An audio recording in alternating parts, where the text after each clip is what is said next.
Welcome everybody, and thank you for joining us today. My name is Darren Britton, and I am the National Assistive Technology Project Officer at the Australian Disability Clearinghouse on Education and Training, that is ADCET for short. I'm a white man in my I'll say early 50s, still early 50s just, and short blonde hair, beard, wearing some blue-rimmed glasses and wearing a blue button-up shirt today. Just to let you know, this webinar is being live captioned and will be available after this session on the ADCET website. To activate the captions for this, please click on the CC button, which will be located in your toolbar, either at the top or the bottom of your screen. And we also have captions available via a browser, which will now be added into the chat box as a link for those that wish to access it that way. ADCET is hosted on Lutruwita, which is Tasmanian Aboriginal land, and in the spirit of reconciliation, ADCET respectfully acknowledges the Lutruwita nations and also recognises the Aboriginal history and culture of the land. And I pay my respects to elders past, present and emerging, and to the many Aboriginal peoples that did not make elder status. I also acknowledge all other countries and lands from participants in this webinar, and also acknowledge their elders and ancestors and their legacy to us and any Aboriginal and Torres Strait Islander people joining today. Now, today's webinar, ADHD and Artificial Intelligence, Strategic Tools and Academic Practices for Students with ADHD, will be presented by Tiana Blazevic. Tiana will discuss the use of specific AI study tools, discuss recent research on the use of AI for students, and showcase some of the ways that students can use AI in their academic practice. Before we begin, briefly, a few housekeeping rules. This webinar is being live captioned by Helen from Bradley Reporting. Thank you, Helen, and is being recorded, as I mentioned, and will be available on the ADCET website in the coming days. If you have any technical difficulties, please email admin@adcet.edu.au and we'll try and get you sorted. This presentation will run for around 70 minutes or so, maybe a little bit less, with lots of time for questions at the end. Throughout the presentation, please feel free to use the chat box with us and to chat with each other, but please remember to choose everyone so that everybody can read what you have to say. If you would like to ask a question of Tiana, please use the Q&A box rather than the chat box so that we can collate questions in one spot. Tiana will be happy to answer those questions at the end of the presentation. So please feel free to throw some curly ones in there, although I'm sure there's going to be lots of excitement with the presentation today. Very topical, very now, and the numbers of attendees, which continue to climb as we speak, is showing just how much this is of interest. So without any more from me, I'll throw over to you, Tiana. Thank you very much for joining us, and I'll let you introduce yourself. Hello, everyone. My name is Tiana Blazevic, and I'm the coordinator for the University of Adelaide's Neurodiversity Project. I'm a late diagnosed ADHD individual with dyslexia, and today I want to show you some of the ways that I teach specific generative AI tools and use them to overcome cognitive load in my work, but specifically my PhD. I've taught students with neurodivergent conditions since 2020 in a one-to-one capacity as a learning advisor, and I also facilitate and create the neurodivergent study skill workshops at the University of Adelaide. So just a bit of a brief agenda. Here are the topics we're going to cover today, starting with a live demonstration of generative AI tools that I use and recommend to students, a brief history of generative AI and some terminology, what is LLM and what is RAG, new research on generative AI in higher education, some of the current literature or a specific study that was done on ADHD, generative AI and reading comprehension, and then an analysis and some anecdotes of the benefits of some of the tools that I'm going to show you today. So practicing what I preach here and being honest that I've used different generative AI tools to create this presentation. This includes inputting information into a generative AI tool, which creates diagrams and visuals called Napkin AI. And I will explain Napkin AI to you later on in this presentation. I think it is now well established in the literature that students with ADHD have challenges related to cognitive load and executive functioning. For my brain, it moves sometimes a bit too fast and sometimes not fast enough. And that in of itself leads to cognitive overload and paralysis. In saying that, I do not turn to AI frequently. I use it with a purpose, and that is what I teach students to do. I still believe in traditional study methods, but sometimes my brain does not want to read the chapter or the book. I need to slowly launch myself into that study mode. This can sometimes take 1 hour, sometimes it can take several hours or even weeks if I'm feeling burnt out. However, generative AI has helped me to understand some of the concepts that I need to read about for my PhD thesis very quickly. It assists me with deciding whether or not a source type is worth reading. It helps me get through dense and sometimes poorly written material. And with the new audio functions, it helps me to do 2 things at once. But importantly, it helps me understand Latin and Greek texts. I will clarify here that I have 2 and a bit years of Latin and the equivalent of 1 year of Greek. So I use ChatGPT to help me translate and break down the grammar, as that is what I'm currently training it to do. I also want to state that I'm not a programmer or computer scientist. My interest in generative AI comes from an interest in how far-right commentators have weaponized social media algorithms to change the everyday person's view of history, and how social media then becomes a form of computational propaganda. I am simply a historian trying to work with these tools in the last throes of my thesis, and I'm working in the field of history of medicine, religion, and theology, where I'm currently examining epilepsy in the 13th century. I look at a Greek word called pneuma that no longer exists in our modern world, and it translates to lots of different things: air, breath, life, spirit, and soul. My thesis methodology uses a philosophy of mind approach, which is termed social reality theory, and it argues that humans create their realities through language and by assigning specific functions to specific objects or terms. So in a way, generative AI will now be part of that conversation. I'm essentially trying to use a sociological and philosophical framework that I haven't done before to approach the historical problem of epilepsy knowledge and its link to demonic and divine bodies in texts. So not only is AI helping me overcome the challenge of living with multiple neurodivergent conditions, but also form some new knowledge and translate new texts. My moral stance on the use of generative AI is that if I want to use this tool and teach this tool, I need to understand how this tool works and the ethical implications of this tool, because with any rise in innovation comes ethical issues and comes issues of control. And whilst I have used various forms of generative AI over the last few years, it's really been the last year that I've actively tried to work with it, understand it, and create my own pedagogy to not only help me complete my thesis, but to teach it to students who, like me, are neurodivergent. I find AI to be both deeply confronting and amazing. So today I want to show you the LLM systems and RAG tools that I use to help reduce cognitive load, assist with my comprehension, and overcome paralysis, and how I use them purposely, alongside another application I use called Obsidian, so that I can store the conversations and the audio offline. The main focus will be on Notebook LM and Google's Gemini, as they are free to use for students, but I'll briefly show you comparable systems that do require either a login or a subscription. After my demonstration, I'll show you how I scaffold each tool when showing students how to use them and how I have conversations around generative AI. Okay, here we go. So the first tool that I want to show you is something called Notebook LM, and I'll show you the landing page. So this is Notebook LM. As you can see, I don't have that many notebooks, and I will explain why at the end of this demonstration. But today I want to show you the one that was created last year on medieval logic, and it's one that I've been sort of playing around with the most. So here is what it looks like, the notebook itself. Now you can see here on the left-hand side, we have the sources, and you can see that I've inputted, just for the benefit of this presentation, because sometimes some of these tools take a while to generate, and we've got a time constraint here. The sources here is a medieval journal article about the 4 phases of medieval epistemic logic, so some very dense material, a lot of terminology, and the Stanford Encyclopedia's website for medieval philosophy, which is essentially a very long written blog post about all of the different forms of medieval philosophy. So when you press add, here is where students can upload any of these sort of source types. So you can upload a PDF, you can upload text, you can upload Markdown, you can upload audio, e.g. an MP3, so like a lecture note if you've downloaded it, or any type of videos that you've downloaded. You can upload Google Docs, Google Slides. This is a Google tool. So both the tools that I'm going to show you, Notebook LM and Gemini, are from Google.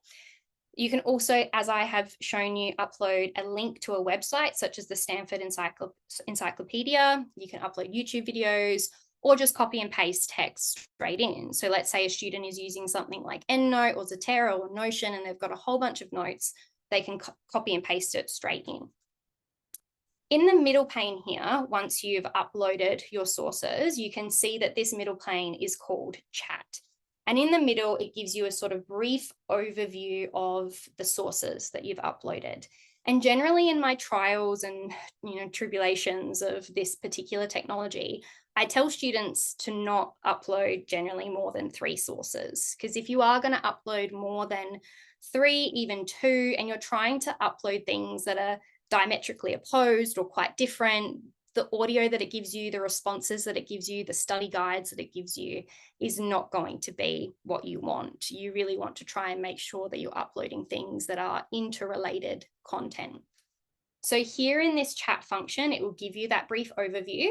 And here you can see it's got a couple of different options. We have add note, you can save these notes, you can copy and paste this description, the audio overview, which I'll talk about shortly, and then a new function called a mind map, which I'm still playing around with. Here in the chat area is where you have that ChatGPT-like functionality. So you can ask questions about particular sources that you've uploaded. You can start typing and going back and forth in an interactive way. And as you can see here at the bottom, it's already given me a prompt to question the material. Over here on the far right-hand side, we have Studio. So here is where you have your audio overview. You also have another option down here, which is to generate a study guide from the material, and I'll show you those in a moment, a briefing doc, the frequently asked questions, or a timeline. For me, this tool is very useful for the timeline option. So if I click the timeline here, you can see that it gives me a detailed timeline of medieval epistemic logic and related philosophical developments.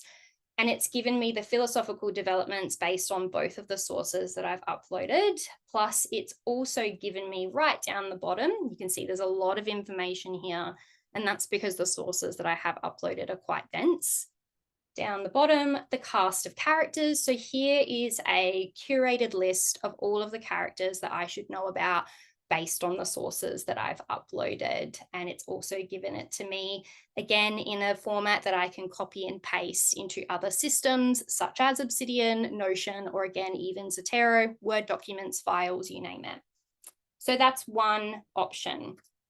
I'll then show you the other option, which is generating a quiz. So it can generate a quiz for you. So this is that study guide where it gives you some questions based on the sources. So if I read question 5 here, it says, what was Peter of Mantua's counterexample intended to show regarding the common definition of knowledge? What additional condition did some philosophers propose as a result? So it can create some questions for you.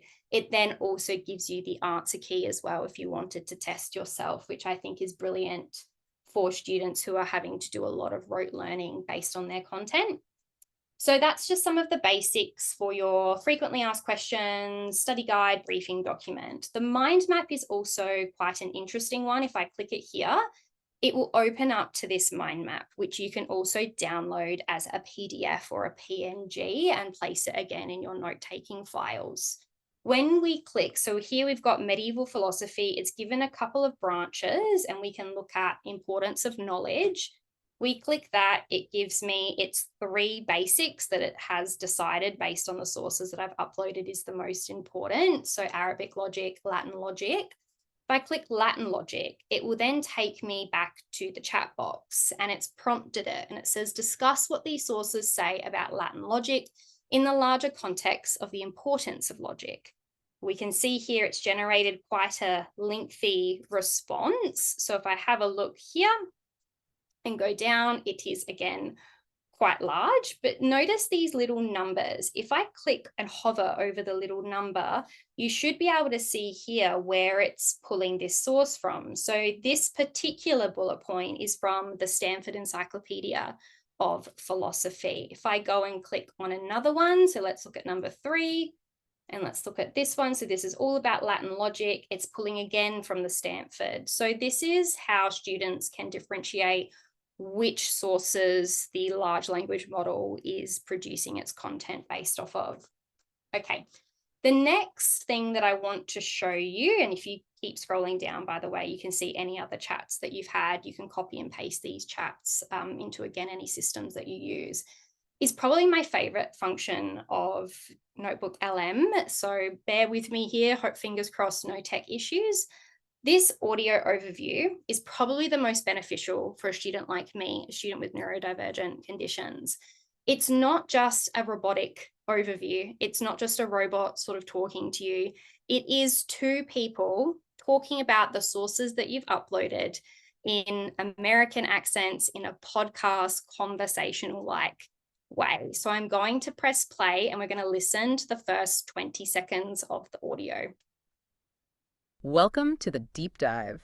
Today, you've sent us down a particularly interesting rabbit hole: medieval epistemic logic. Now, that might sound a bit, well, academic maybe, especially with that dense paper you shared, 4 Phases of Medieval Epistemic Logic. Yeah, it looks heavy, but honestly, beneath the surface is this fascinating journey. It's all about how thinkers... So pretty crazy. Again, did I expect this to be on my 2024, 2025 bingo card that I can now listen to my journal articles or things that I upload in a podcast fashion? No, I definitely didn't. You can also share the audio overview. So if I click it, we can make it a publicly accessible link. So you can, again, keep it for your own personal notes, or you can place it in a file like I do. We can also change the playback speed. So it doesn't have to be this speed. So if you need it faster, you need it slower. And what you can also do is you can download it. Now, because I use Mac, generally when I've downloaded this, it's gone straight into iTunes, and I don't particularly use iTunes. I use instead a bit of a workaround that I've developed only in the last couple of days, which is Obsidian. So this is Obsidian.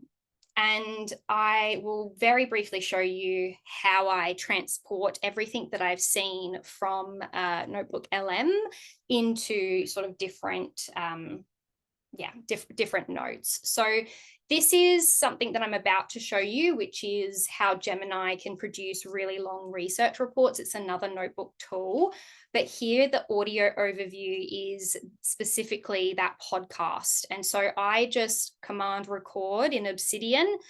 I'm not going to tell you too much about Obsidian because in of itself, that would require an entire webinar, but I just want to show you how you can take that audio offline. It doesn't have to be something that you're consistently logging into. And you can also place it perhaps in a format that's a bit easier for students to use. So I just press command record. I go and read something, or while I'm listening to the audio, go and wash the dishes while it goes into my vault, which is my note-taking vault. So this is a different audio. Demonic body. Okay, so you're ready to like really get into this whole medieval thing, right? Right. Demonic bodies Yeah, exactly. in Christian and medical texts, right? Right. From like the 10th to the 14th centuries. It's a wild ride. Yeah, I bet. And you know, this is... So while I'm looking at other notes or seeing, going and doing something else, I can just pop the audio overview on. If we scrub to, let's say, 7 minutes, 17 seconds. For knowledge. Instead of, it is known that a white thing is a cat, the divided sense might be something white is known to be a cat. Meaning there's a specific white thing, and that thing is known to be a cat. Precisely. The known attaches more closely to the something white. Okay, I think I see the difference in meaning. So that's Notebook LM in a nutshell. It's quite user-friendly. It doesn't take too much to learn, and there's some amazing YouTube videos out there, but that audio function to me has been a lifesaver for journal articles like this, where I have to learn a lot and consume a lot really quickly. I'm now going to show you Gemini. So Gemini is another new tool that has come out. It went under a different name for a while, but this is now the system that we have. It's another Google tool. The specific one that I'm showing you is Gemini Deep Research, which is a tool that can produce research reports for you based on the question that you ask it. And so here I'm showing you the question that I've asked it. Now note that this is a very long question, and that's because when I use these types of research report tools, especially something like Gemini, I use it with a prompt hacker so that I'm able to get as much as I can out of the conversation and then not having to keep going back and forth and keep interacting with the tool, therefore lessening sometimes the amount of electrical consumption or over-reliance that I have on this tool. So here you can see is the prompt. So the prompt is very specific. Now I had this generated by a prompt hacker, so this isn't all of my language, but what I did do, and I'll show you this website here, is the prompthackers.co. So here is where I generated the prompt. I head over to generate prompt. I say, this is what I want you to do. What role do you want ChatGPT to play? Now, this isn't just for ChatGPT. You can copy and paste the prompt and take it anywhere. And then here is where I've asked it, okay, create a reading list for me on the relationship between Numa and demons in ancient literature. You press generate prompt. Sometimes it can take up to a minute. Here we go. So here it's given me the specific introduction. So it states you're an expert, your expertise lies in understanding how ancient cultures conceptualize the spiritual world, particularly the relationship between Numa, spirit, breath, and demons. Your task is to create a comprehensive and insightful reading list for someone interested in exploring this topic. And then it's given me the format. This is essentially the language that these large language models use. So in a way, it's really helpful because it's teaching me a new skill too around how to code these things particularly. Here we can see I want brief introduction to Numa and demons and ancient thoughts, brief overview of the concepts of Numa, the reading list, so book title, author, summary relevance for all of these books. You copy and paste the prompt and then you place it into your Gemini or ChatGPT as well. So if we go over to Gemini, this prompt that I used was not the same as that one, so it's a little bit different. With this reading list, I wanted it to be more in depth. So when I put in the this is what I want you to do, I stated that I am a PhD student already well versed in the contextual background and general knowledge of the area. This list should prioritize very specific text, but instead it turned that language into this list should prioritize seminal texts and cutting edge scholarship, offering a deep dive into the nuances of the topic. But then the format that it created for me was really interesting and really helpful for this Gemini report. So here it gave about 3 or 4, I believe, primary sources. So here we've got the code. So author, if known, the approximate date, the key themes and arguments, the relevance to demonic bodies, the recommended editions or translations, the justifications for inclusion, and so forth, until it got to the secondary source types as well. So this one was really interesting in what it did for me. So give me the journal article, the author, the publication date, the strengths and weaknesses, the justification for inclusion. Now, I know that some of you might think, well, this could be hallucinations. It could be pulling from hallucinations, or it could make up resources or references like we know that ChatGPT does do. However, this is where Gemini Deep Research is different. So this is what it will produce for you. And you'll go, okay, more, you can see what it says. It's gone through, there's the code, here is the challenge, search for these primary sources. It created it and generated it for me. This was on April 3rd. I opened the report, here it is. You can export this report to Google Docs. It was about 4,000 words in total, so it was very dense, a lot of stuff to get through. I can generate the audio overview that I just showed you in Obsidian. And then I can also just copy and paste this entire report directly into my Obsidian Vault. If we have a look at this introduction here, it's given me a brief introduction like I've asked it to. If I click the Learn More, this is where you can see what sources it's pulling from. So here I've got a Wikipedia article, I've got some blog posts, I've got a WordPress article, I've got another website. So I can click all of these to verify that information. If I go down to the first primary source that it's given me, so the text that it's cited is Peter Lombard's work, 4 Book of Sentences, approximate date. It's given me the key themes and arguments. And then if I click down, You can see here again where it's pulling from. It's pulling from open access information.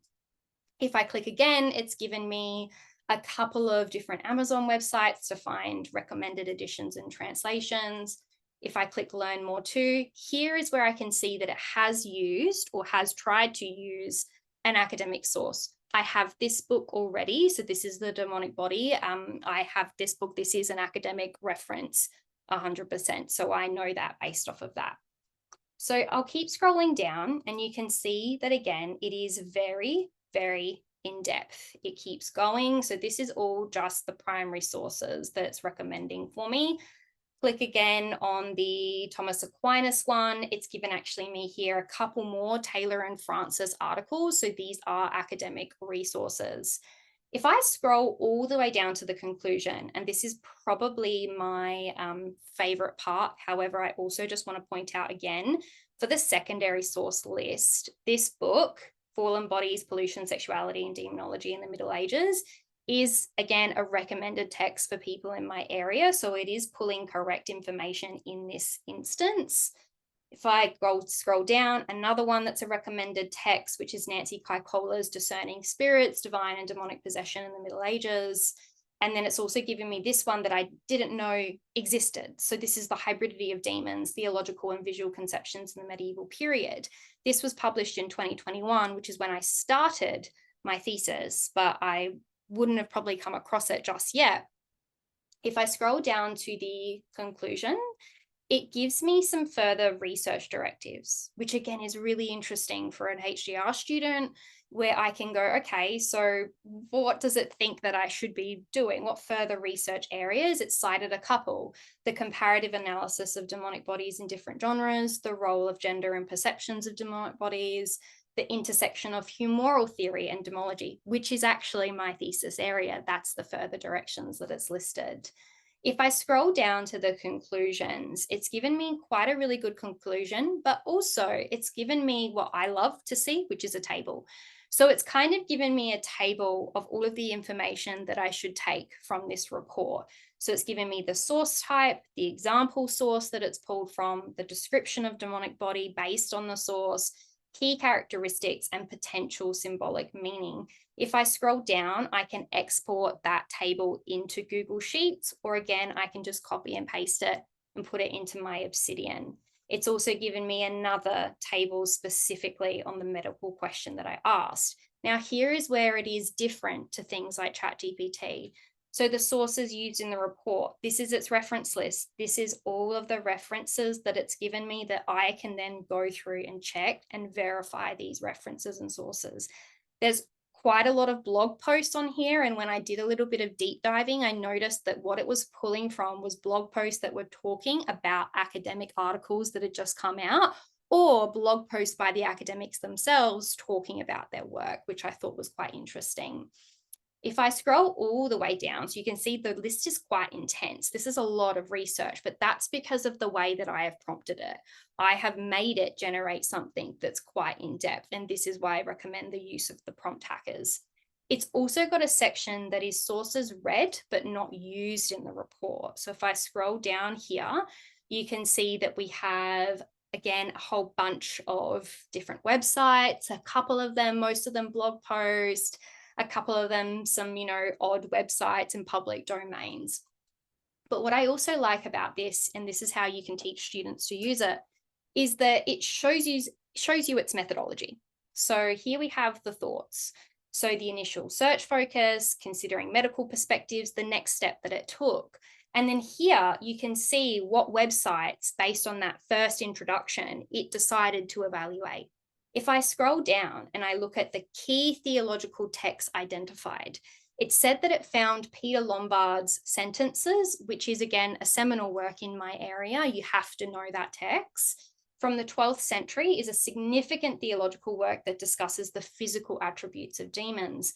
This text was wildly influential in medieval theological education. That is true, it was quite influential, along with Thomas Aquinas, which it cited as well. It then gives some further investigation as well. So it says, I will now concentrate on finding more details about Pierre Lombard's sentences, including the availability of English translations, to potentially include it as a primary source. I also plan to search for primary medical texts from the 10th to 14th centuries that address demonic influence on health and body. Again, this is based on what I uploaded, the prompt that I used, and there's all of its sources.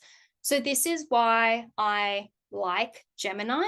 I've only used it, and I'll show you my Obsidian Vault. I have only used it for a couple of key things that I need to do for my thesis, for my review. I'm at that point in my thesis where I have to synthesize and rewrite so much work and make sure that I'm on the right track.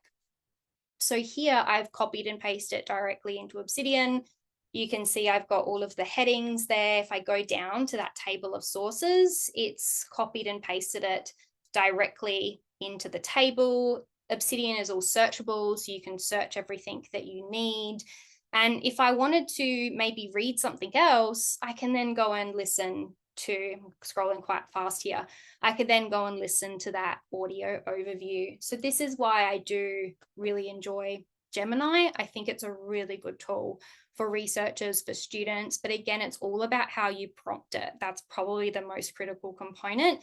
And just for my own benefit and for students' benefits, what I do is I always tell students to make sure that they're keeping their prompts. So if I look at the prompt generations, these are all of the prompts that I've used recently to generate these reports. So it's really integral to keep a log of all of these reports that you're doing. Any usage of AI, you need to keep that log. And so that's what I'm doing at the moment.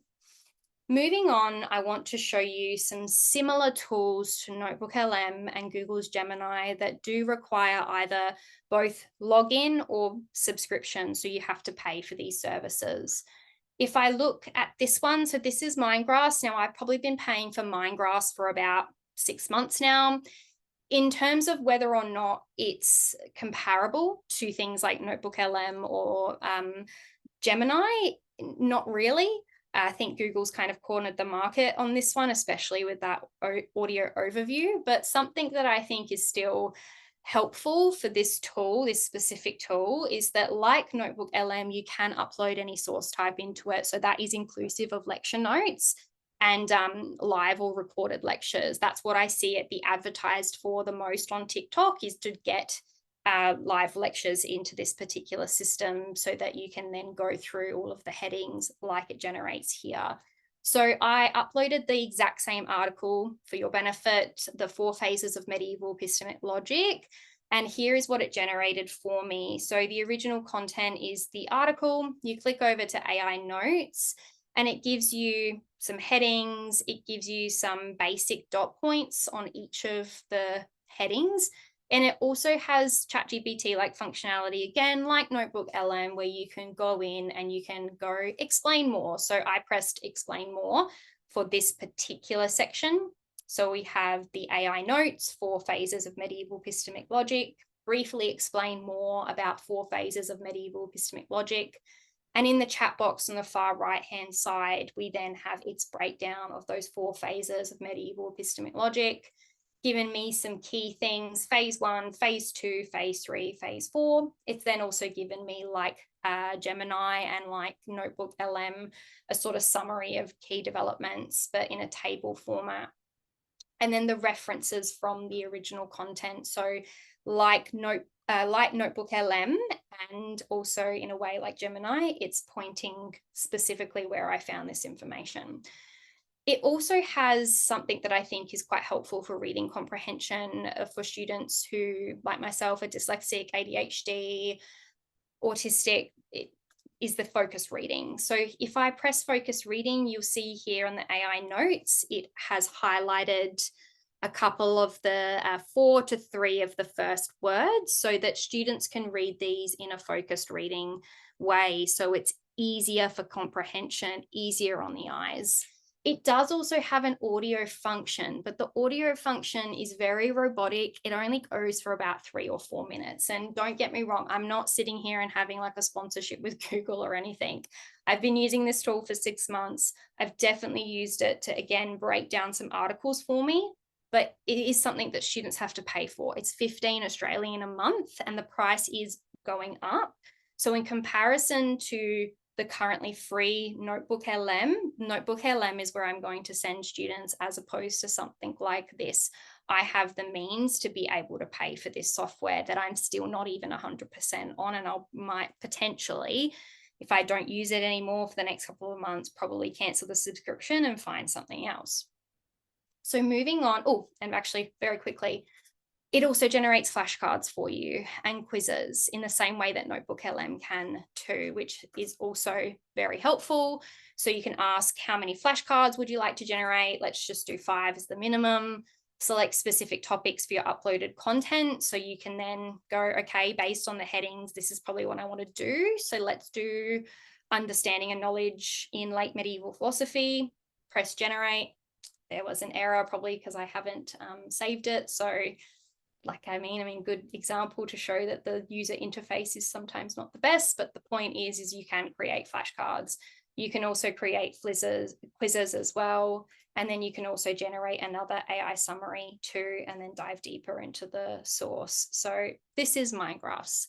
Another example that I want to show you, which again requires a login and requires a subscription if you want to search for more than 10 articles, if you want a report that's more than 10 articles long, would be ADCET Scholar. And ADCET Scholar uses a software that's been around for a while called Semantic Scholar. This website is more for, I guess, more sort of academically, more for the academics. Notebook LM, Gemini, still for the academics, still really helpful, but I probably have come across academics that use ADCET Scholar more often, or probably know of ADCET Scholar because it uses the previous system called Semantic Scholar. So if I head over and show you, so here is where you can copy and paste your research question. You can ask a research question. It will then change the research question for you sometimes based on whether or not you want to clarify something, based on whether or not you want to get more in depth with something. So if I show you the ones that I've done, this would probably be a good example. So I asked a question about medieval medical curriculum sources because that's a chapter that I have to start preparing for. I clicked onto it. It takes a little bit some time to load. So I asked the question of what was the medieval medical curriculum from the 10th to the 14th century? What should I be focusing on? And here is what it can produce for you. Like I said, if you pay for this, it will find up to 50 or more sources.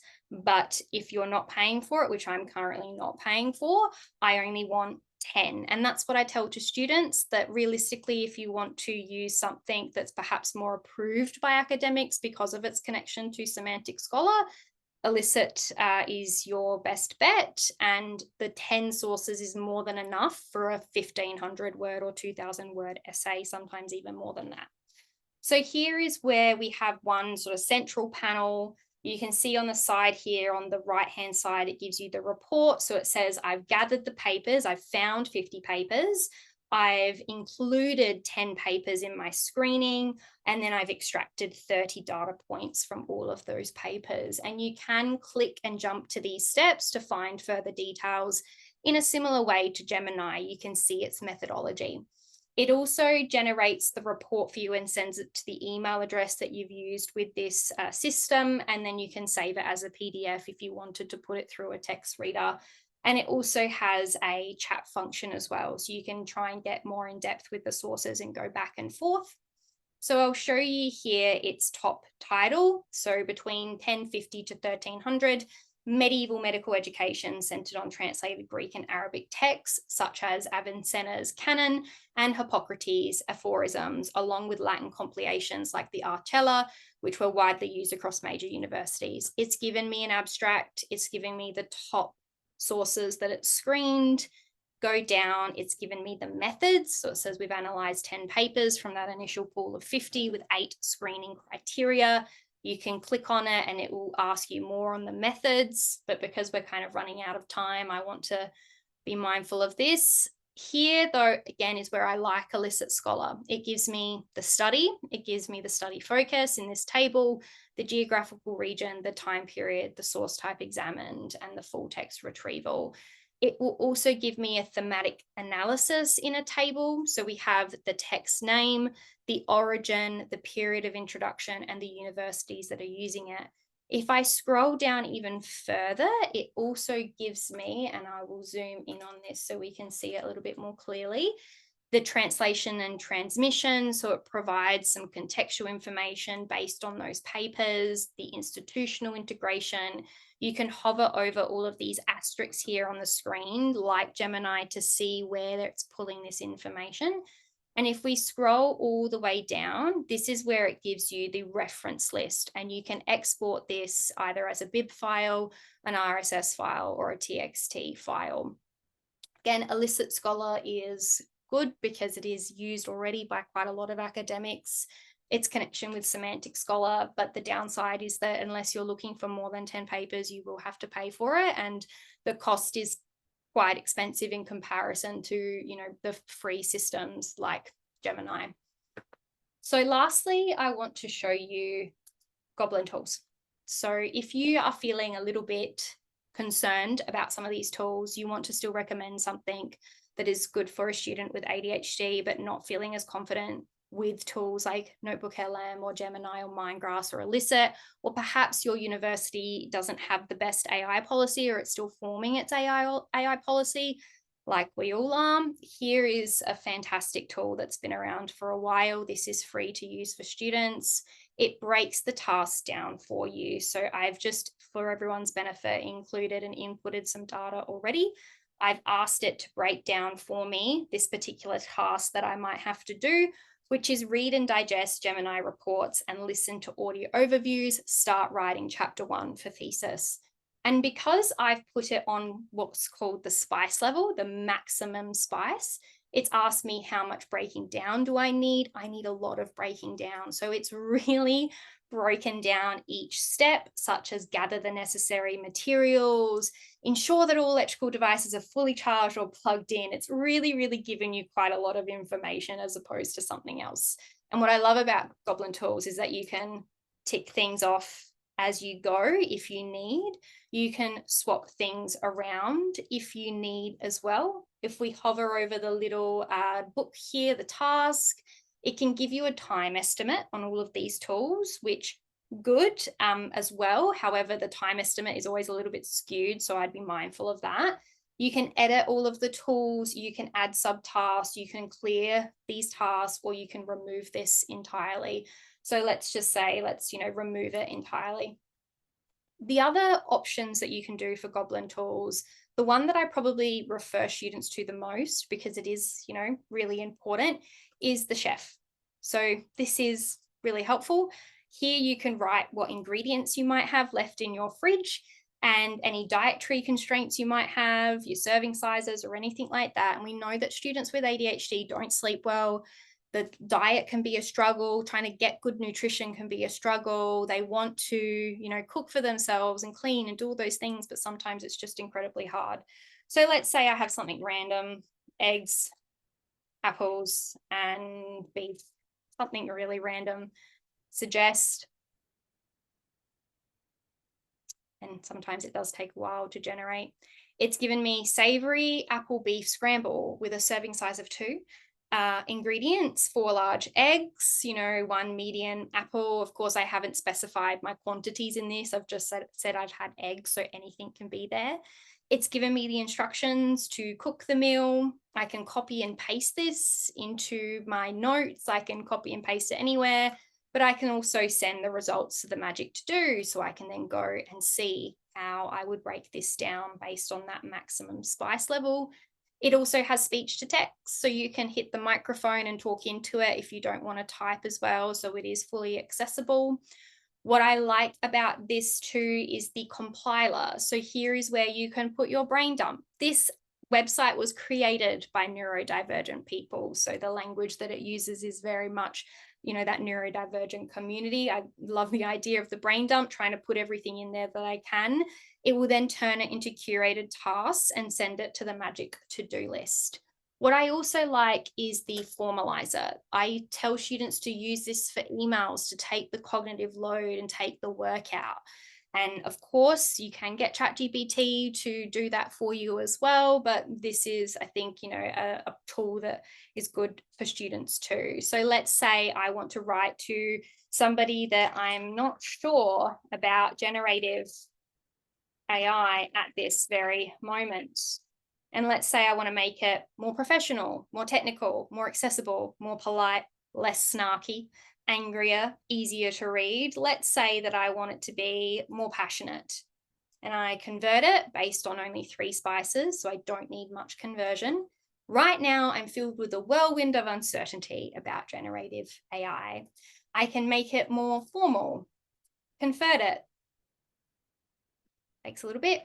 At this moment, I'm uncertain regarding generative AI. So this is how I tell students, if you're struggling to write that email to your professor, to get that extension, you can always pop whatever you are thinking and try and get the text to do this for you. Those are probably the 3 areas that I would use Goblin tools the most. There is, of course, also the judge. This is really helpful. Am I misreading the tone of this? So if you do perhaps get an email back that you might misinterpret, you can pop it in there and suggest a response or get it to judge it too. So these are just some of the sort of top tools that I'm constantly talking about with students, and I think really have been quite helpful for me personally and will probably continue to be helpful. Okay, I'm now going to head back to our presentation. So we're now going to have a 5-minute break. While we're waiting, let's do a temperature check. Are you feeling amazed at the capabilities of these generative AI tools, or frightened, or maybe it's both? Let me know in the chat box, and then in 5 minutes, we'll head into a discussion about AI policies, academic integrity, power, and all of those things. Thank you. Okay, for those of you who are feeling a bit frightened at these tools, I think it's good to highlight that generative AI has been around for a while, but in saying that, its language capabilities has really skyrocketed past 2010, and who knows what the next 5 years might bring. Before I discuss terminology and how I discuss that terminology with students, I want to show you where I've been learning about AI more broadly. And I think it's really important to remember that there are some accessible texts out there that discuss generative AI, and it can help to demystify some of the technology, even for those who do not have a computer sciences background. These are my recommended authors and titles to start with. I really enjoyed Kate Crawford's work, and I would like to read you out a brief section from her conclusion, because whilst I do agree with this point wholeheartedly, I also want to ask a responding question which relates specifically to accessibility and inclusion in generative AI. So Crawford states, to understand what is at stake, we must focus less on ethics and more on power. AI is inevitably designed to amplify and reproduce the forms of power that it's been deployed to optimize. Countering that requires centering the interests of the communities most affected. Instead of glorifying company founders, venture capitalists, and technical visionaries, we should begin with the lived experience of those who are disempowered, discriminated against, and harmed by AI systems. When someone says AI ethics, we should assess the labor conditions for miners, contractors, and crowd workers. When we hear optimization, we should ask if these are the tools for the inhumane treatment of immigrants. When there is applause for large-scale automation, we should remember the resulting carbon footprint at a time when the planet is already under extreme stress. What would it mean to work towards justice across all of these systems, she asks. So in the context of this discussion and in education, I would caution against universities and educators who are creating assessments that circumvent some of the tools that I showed you. For example, taking a photo of a text or a journal article or a piece of written text so that it can't be uploaded into something like Notebook LM also prevents it from being processed through a text reader. So that text-to-speech accessibility no longer works. Students with visual challenges or neurological conditions can no longer access it. And this goes against the principles of UDL, and it takes the power away from the student. Whilst there are problems with AI, as Crawford states, inventions like speech-to-text and text-to-speech have allowed students who have not been able to access that material gain access and thus gain power in a system that may or has historically excluded them. For example, and in the context of ADHD, where generative AI assists those with executive functioning and reading comprehension, is in the areas in which it supposedly excels. As you saw from my demonstration, generative AI is most useful for me because of its language capabilities, summarization, and the audio function. And according to Our World in Data, generative AI sits at 18 base points higher than human capability for reading and 15 base points higher for language understanding. However, there are plenty of areas that generative AI is still lacking, such as complex reasoning, which is why I communicate to students that generative AI tools can and should only be used as a supplementary tool.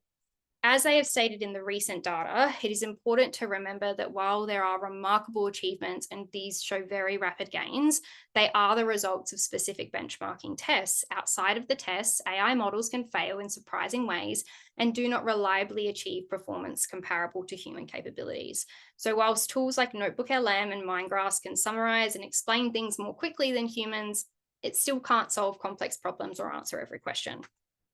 When showing students these tools, it's important that I think we demystify some of this technology for them so that they can realize this is not magic, nor is the tool some disembodied spirit. Most of the tools that I showed you use large language models, or what's called LLM for short. LLMs are tailored specifically for natural language processing tasks, including but not limited to language translation, text summarizations, and question answering. So the reason that you may enjoy it, as I say to students, is because it's designed to be interactive and provide answers, even if they are wrong.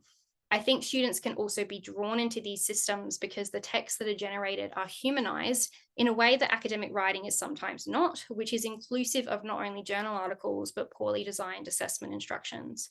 These systems types are machine learning, and they use a type of deep learning. They're built on neural networks. Just as the human brain is constructed of neurons that connect and send signals to each other, an artificial neural network is constructed of network modes that connect with each other. Large language model systems can also learn from themselves as more information is inputted. And in order to enable this type of deep learning, these models are trained by human programmers and they utilize a colossal amount of textual data. Systems are only capable of discerning the relationships between words, these particular systems within that text, and it's predicting the succeeding word in the string of words based on the antecedents. So there's a lot of work that goes into it. And so I say to the students that the conversations you're having with ChatGPT can and will hallucinate depending on the prompt, depending on the conversation and those antecedents.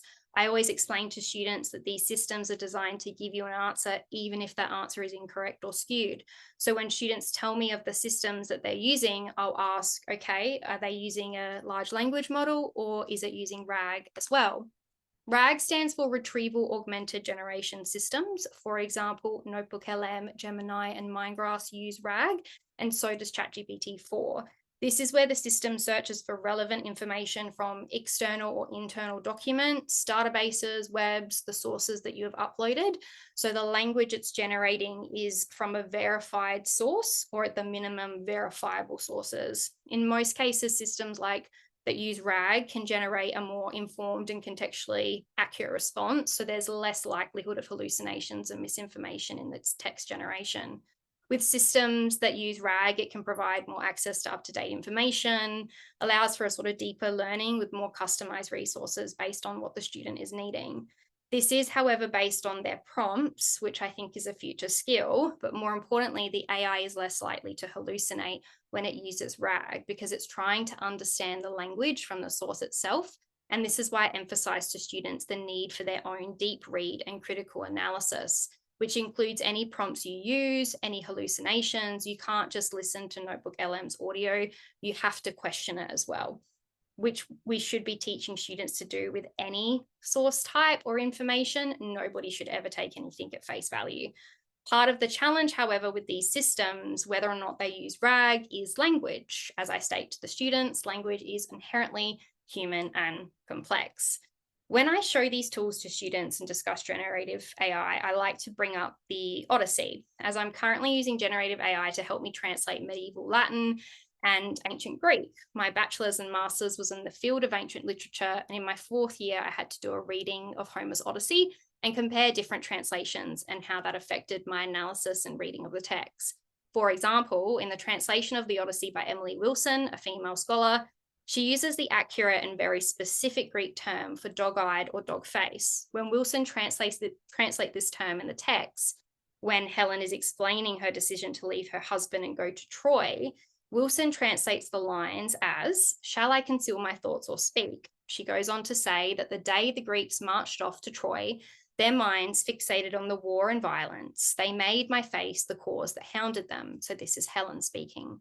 The word in Greek is kunopidos, a rare word, which literally translates in English to dog face or dog eye. However, this line is translated by Robert Fagles as shameless whore that I was, and by Stephen Mitchell as bitch that I am, and by Anthony Verity as shameless bitch that I am. The point that my professors were trying to get me to understand by setting this topic was that your interpretation and argument of Helen's decision to leave her husband for Paris is going to be completely different depending on the translation you read. And this line, it appears that the male scholars clearly blame Helen, but the female scholar emphasizes that Helen is blaming herself. So my message to students when telling them of this problem in the context of AI is that for them to understand this, they need to understand language and how its meaning is complicated. The machine can't understand the context, as you can see from ChatGPT translations here on the screen. And on the same line, it's not very accurate, but neither were the male translations in their interpretation. Both have the potential to harm or distort our social reality. This is why I've advocated for a long time the need for humanities-based courses to appear in computer sciences and STEM more broadly, the need for philosophy and ethics and history to be taught alongside technological innovation, as that is where we learn the power of language, knowledge production, and how it can form or warp our reality. Of course, we can't have a discussion of generative AI without talking about academic integrity issues of generative AI. I will always preface every conversation and workshop where I show these tools the following: have you revised the generative AI policy of the university? What can you tell me about the policy? Have you discussed your use of generative AI with the course coordinator or tutor? I also remind students when discussing these tools the issues of over-reliance, and the over-reliance on AI can reduce your academic skills and critical thinking, especially when it starts to hallucinate, and it can also lead to confirmation bias. I always tell the student that they should be questioning every source, Gen AI or not, that they read and evaluate everything through a critical lens. I tell them that when you use these tools, you must be critical about why you're using it in the same way that you should be critical about what you're reading, what you're watching, why you're taking notes, why you've highlighted a particular section, why you're being fed specific information by specific algorithms, what's appearing on your social media, and why. However, I think that whilst we're all debating about students' use of generative AI and academic integrity, which is important and a necessary conversation, I think we also need to consider notions of power here and the flip side of that conversation, as there are currently still millions of people who do not own computers. They have no basic technological skills, let alone understanding something like generative AI and its language. So this skill gap will cause widening socioeconomic divisions between us. Additionally, when I show students these tools, I discuss with them the ethical and environmental issues of generative AI. Each use of ChatGPT does use a lot of electricity, so I often end my conversations asking for the energy consumption, i.e. the token count. This topic on electricity consumption, however, is currently being debated on what its actual usage is. But LLM systems and generative AI also require a lot of water to cool the servers, and there's no debating that. This is the reason for my use of prompt hackers. I want to try and get everything I need in one hit rather than constantly asking questions and therefore causing further damage to the environment. I think you need to be really cautious of the environmental costs when you use it, because as Kate Crawford states in her book, in the Atlas of AI, AI is not an immaterial entity. Almost every facet of it is linked to the physical, which includes the servers, the chips, the mining of precious minerals, and the physical labor of humans. Some of these topics and issues around AI and its usage in higher education contexts have been discussed in these recent volumes. I've read a few chapters of each and it's posed some really thoughtful questions. However, what I keep noticing in the scholarship and studies done in the last 3 years, especially, is that we really don't have a consensus on students' use of generative AI, let alone a consensus on how our neurodivergent students are using AI. This is not surprising to me because as a learning advisor, what I have often seen over the years is a reluctance by students to use it because they're fearful of the academic integrity aspect of it. And also because some are just not using it for deeper learning, but more quick answers to things. In fact, in my time as a learning advisor and even facilitating these neurodivergent study skill workshops, I'm always deeply surprised at how many students still do not use referencing management systems like Zotero, and they're still typing out their references. In terms of the specific literature on reading comprehension and ADHD and generative AI, there is not much that's currently being studied. However, I do want to draw your attention to a specific study that was done in 2023 titled ChatGPT as an assistive technology to enhance reading comprehension for individuals with ADHD, where the students would have been using ChatGPT 3. This was a very small study of students and their usage of generative AI for those that have ADHD. And what the researchers found in testing the comprehension of the students and their supplementary use of ChatGPT as a tool to understand the reading was that out of the 9 students studied, most of them found it was helpful because ChatGPT was simplifying the text for them. It reduced stress, it helped with clarity, gave them relevant and key information. But I think what this study is capturing here is the way that generative AI humanizes and deconstructs a text, making it easier for students with executive functioning challenges or cognitive overload to approach study and to approach reading. In saying that, some of the students in this study who have ADHD also found Gen AI to be annoying and confusing, with one participant stating that they believe that ChatGPT as a tool for reading text can be both good and bad, but that they may not be motivated to read since they have a summary. This is interesting here and something that I also see in myself. Gemini produced a huge report for me. Notebook LM can produce a massive briefing document for me, but whether or not I can handle it that day is dependent on whether or not my executive functioning is functioning. And of course, the issue of over-reliance, not wanting to be over-reliant on these systems and tools. The literature on generative AI use for students is growing though, but there is currently limited research so far on the use of generative AI for students with ADHD specifically. But anecdotally, this is what I see in my workshops and in my time as a learning advisor. I think the use of generative AI for students with ADHD goes beyond just reading comprehension and summarizing texts. I think it does help with managing executive functioning. The feelings of paralysis are not as high. Provides a curating reading list for a busy brain. It humanizes the academic text. It sort of soft launches you into study through those audio assisted functions. And it also allows for the 24/7 interactivity, but the over-reliance is the issue. The use of generative AI for students who are neurodivergent, I think, is more tied to emotions and feelings of competency rather than the competency itself. What I liked most about these tools is that when I feel that I'm having a particularly difficult time with my ADHD, but I have to focus on my work, is when I turn to Notebook LM's podcast option. After I've listened to the audio and I go and read the article, I feel a bit more competent despite the fact that it's a 2-step process and essentially another form of information via a podcast that I have to digest. But as we know, podcasts are helpful, but as these researchers have stated some time ago, podcasting is effective as a study tool when it's scaffolded correctly.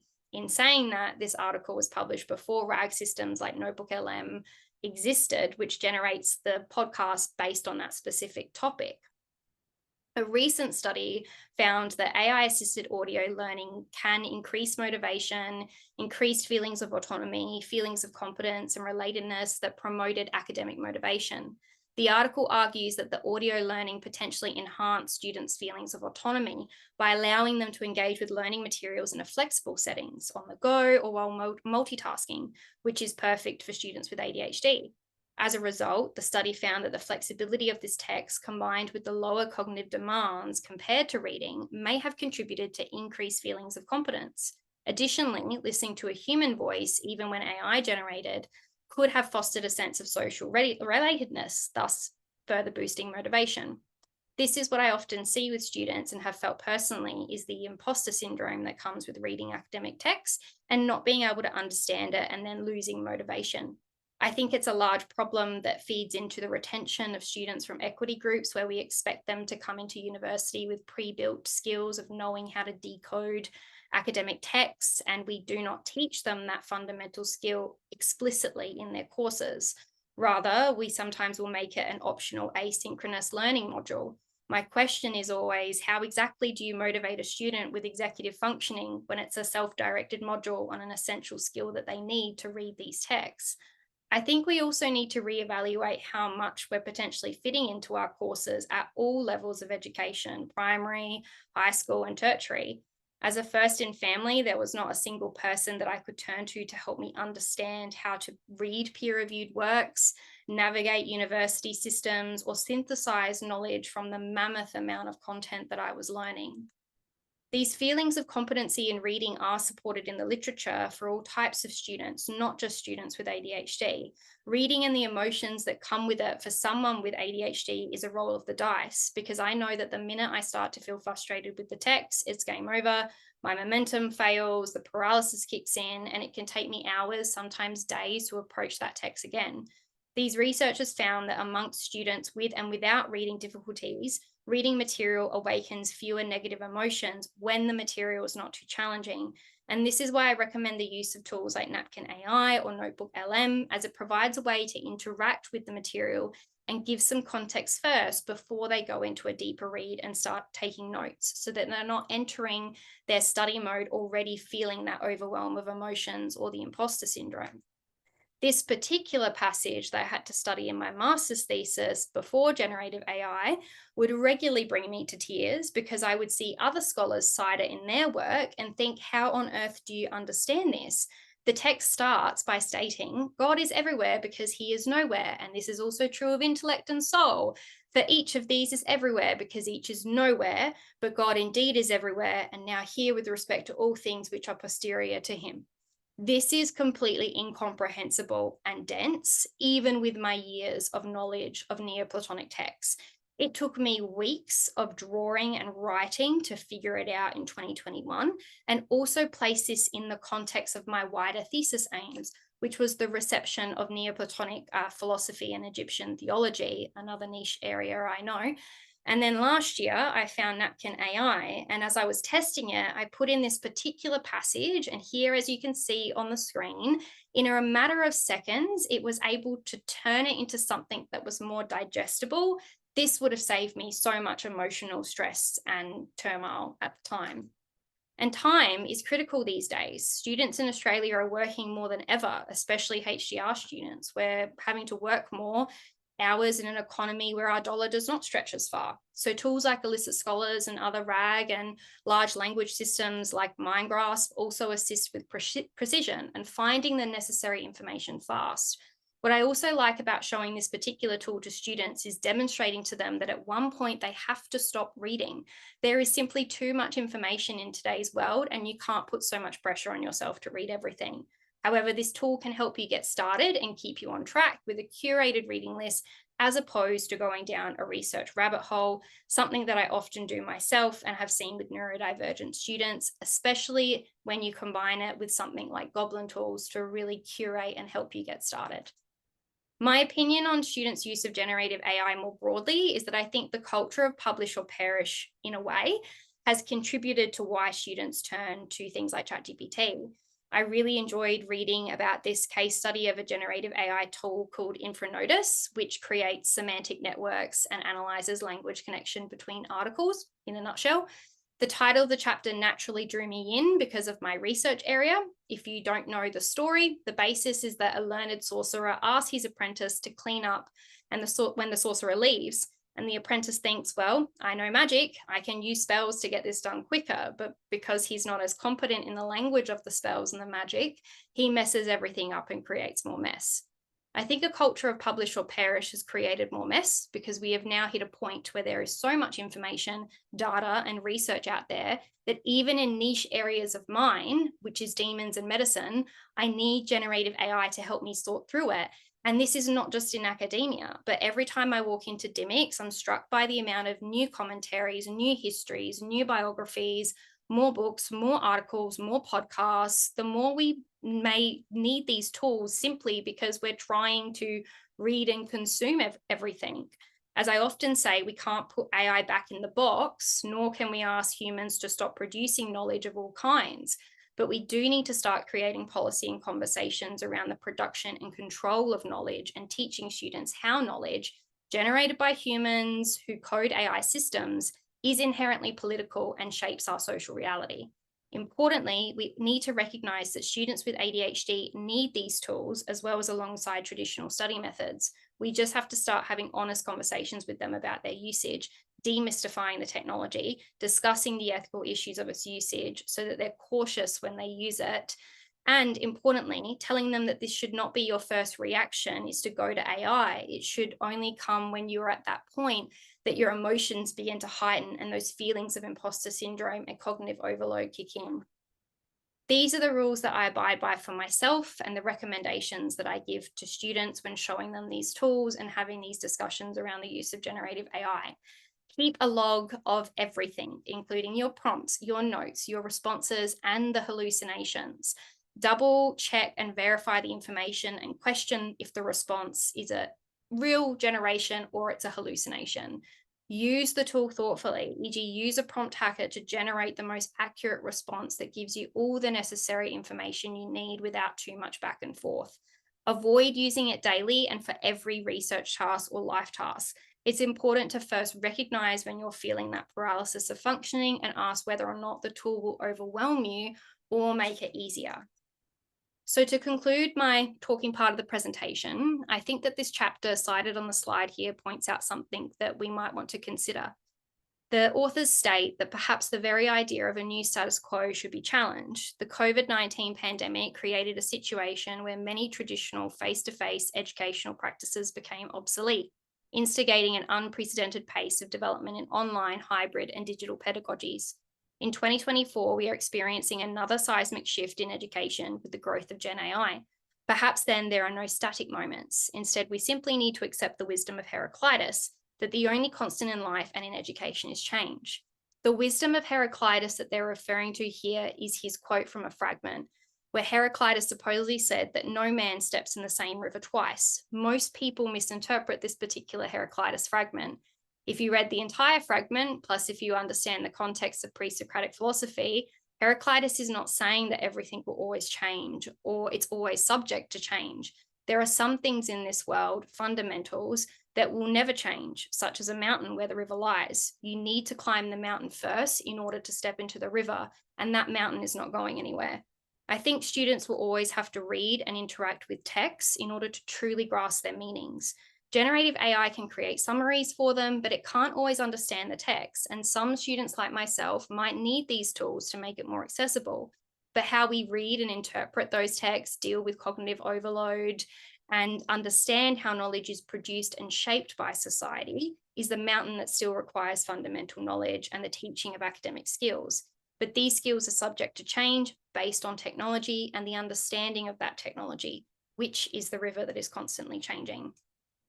Thank you for your time today. I hope that you have enjoyed this presentation, and please feel free to connect with me on LinkedIn or visit the Neurodiversity Project at the University of Adelaide. I am happy now to answer questions or clarify systems where possible. Excellent. Thank you very much, Tiana. Look, lots of chat that I'm sure you haven't been able to keep up with, and hopefully you've had off screen, which is fantastic. And we might make the chat available along with the recording as well. Look, lots of questions. We're probably not going to get through all of them. I have answered a couple of them, and just quickly, I did go to type an answer and I actually hit answer live, so I'll quickly address that one, which was about the notebook LM and the timeline information. Did you paste that in or did AI generate it? I believe AI generated the timeline. Yep, from the articles. Okay, move on to that. Now we'll go through some of the others which have been upvoted as well. And I suppose one of the most topical, which we would assume, is if you are inputting journal articles or book chapters, does that not breach their copyright? Potentially, right? You have to look at your open access. I mean, it's hard because and I only learnt this the other day, the internet was actually created and created for the purpose of academics sharing PDFs and sharing their articles, and now it's turned into what it is, right? And so it is an issue of copyright, but again, I asked the same question about accessibility, right? So how are we supposed to then make it accessible? Are the universities going to give us these tools? Would they potentially look at paying it? Should we then be changing the copyright laws and legislation? And I mean, a better question that I actually have to ask is, I've now produced 3 publications, 3 chapters, one of which was in Springer. I haven't been paid for those. I mean, I think that's a really good question. I think the whole system needs to be reevaluated, where journal articles and publications are reliant on academics and universities need us to publish it. And then it goes to these publications that make a lot of money, and then they have to buy my own work in my own library, but I don't get any royalties from it. I mean, that's a really good question, I think.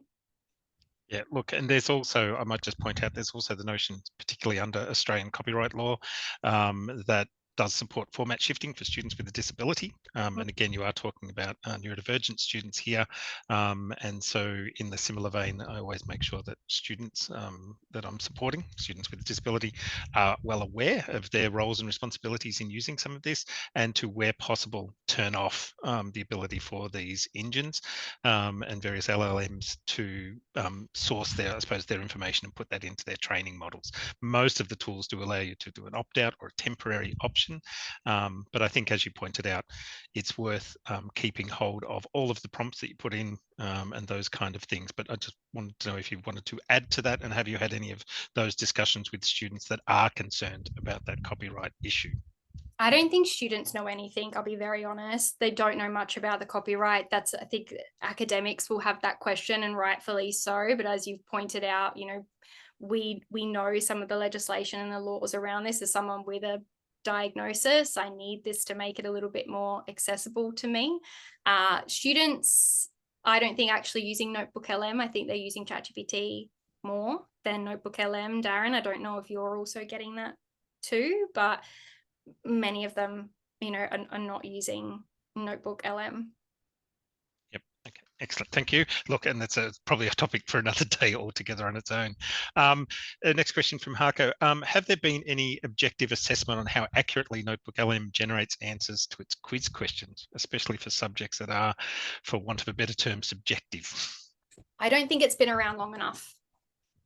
That's probably the simplest answer. I mean, just the audio overview, I think it was only created last year, I believe. So I don't think it's been around long enough. And again, like I said, the literature that I've read on generative AI, I don't think we're going to come to a consensus about what AI will look like in the next 10 years, how it will affect skills of competency, how it will generate certain things, because we're still at, I believe, that very foundational part where all of our legislation, curriculum, teaching needs to adapt to the system.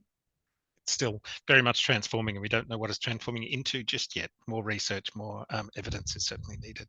Alfina asks, my university has a traffic light system for AI. The red level explicitly states that AI cannot be used for reading summaries. In terms of inclusion, can you state if these tools in general, I suppose, should be used in terms of considered reasonable adjustment?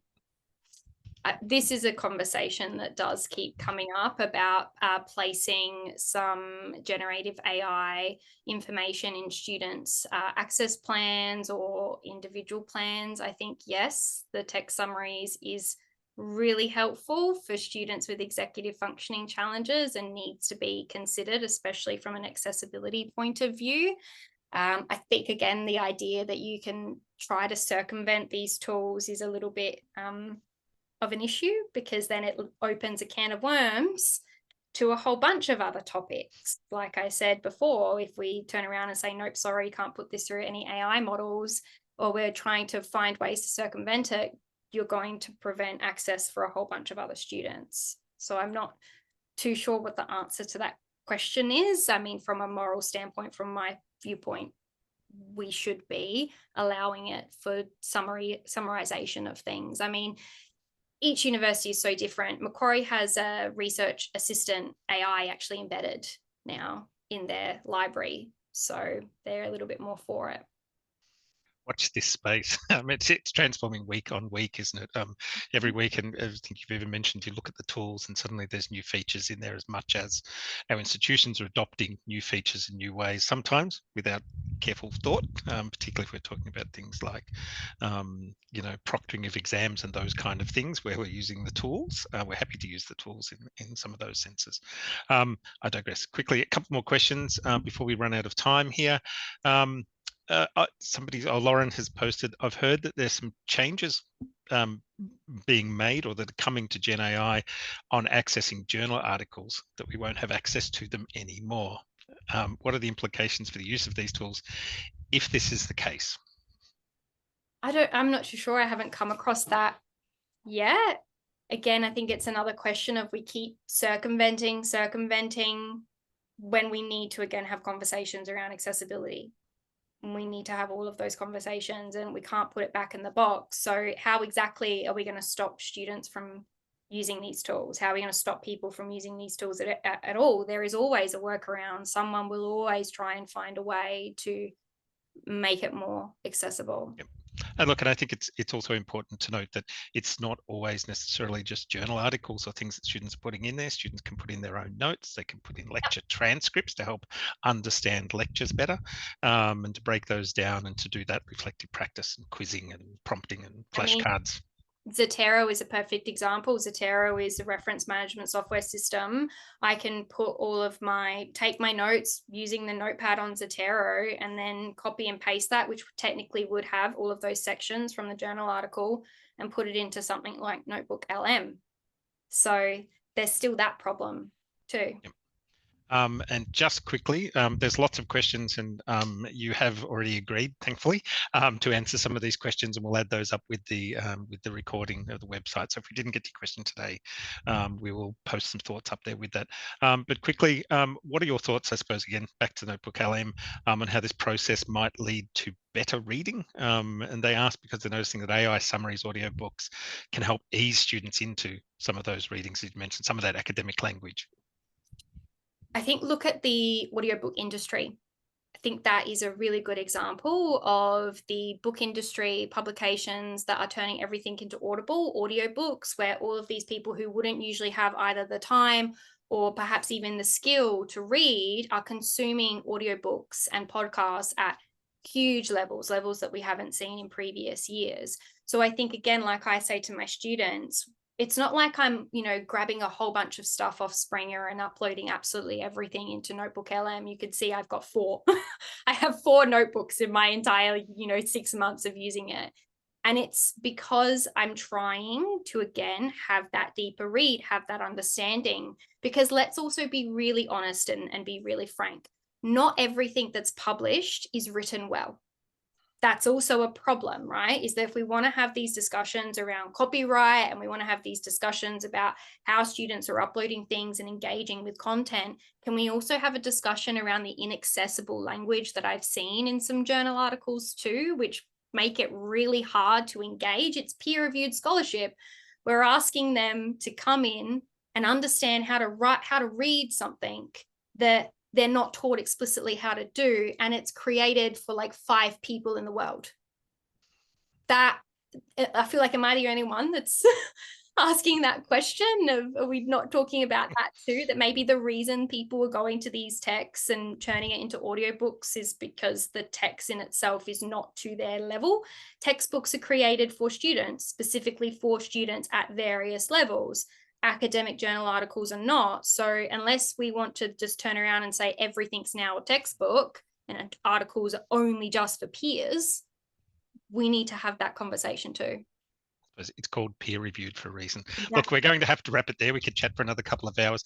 Thank you so much, Tiana, for your presentation today. And thank you to our captioner, Helen, for keeping up with the conversation as well. There was a lot of information covered in there. So please join me in thanking Tiana. As mentioned, an email will be sent out when the recording of this webinar is available on the ADCET website. And we'd encourage you to please share this with your colleagues. We would also ask that you complete a short survey on this webinar and sign up to our newsletter. Links to those will be made into the chat box, although you might need to scroll to find those links because there's lots of thank yous filling up chat as we speak. We'd also ask you to please save the date for a couple of our upcoming webinars, one on inclusive placements for students with disability and another on meeting our digital duty of care, disability data in practice. Further details of those will also be in the chat box. Once again, thank you everybody for attending this ADCET webinar, and thank you to Tiana for an absolutely enlightening session today. Thank you you. everybody. Have a great afternoon.